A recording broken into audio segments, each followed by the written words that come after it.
Understanding eBook Gift Card, a simple guide. Hello everyone, and welcome to our English language learning series. Today, we're going to explore the meaning and usage of the phrase eBook gift card.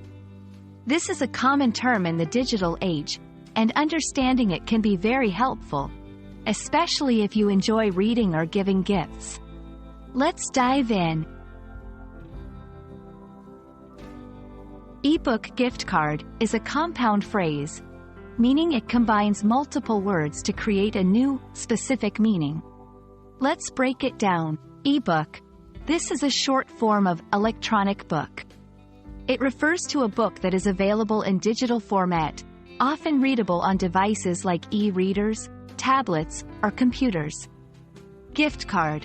A gift card is a prepaid card that is used as an alternative to cash.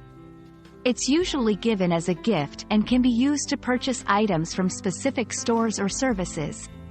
So, an eBook gift card is a prepaid card specifically used to purchase digital books. It's a popular gift choice for book lovers who enjoy reading digitally. Using an eBook gift card is quite simple.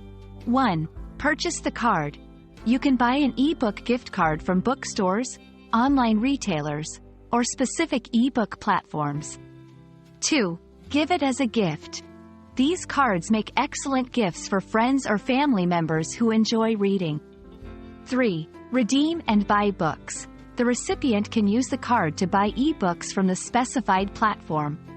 Remember, these cards are usually specific to the platform or retailer they're bought from.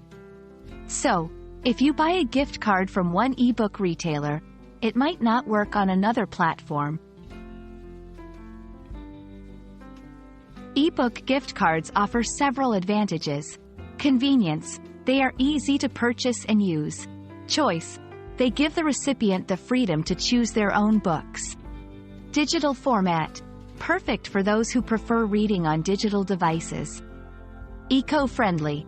As ebooks are digital, they're a more environmentally friendly gift option compared to physical books. We hope this video has helped you understand what an eBook gift card is and how it can be used. It's a wonderful gift for book enthusiasts and a great way to encourage reading in a digital format. If you found this video helpful, please stay tuned for more English language learning content. Happy reading and learning!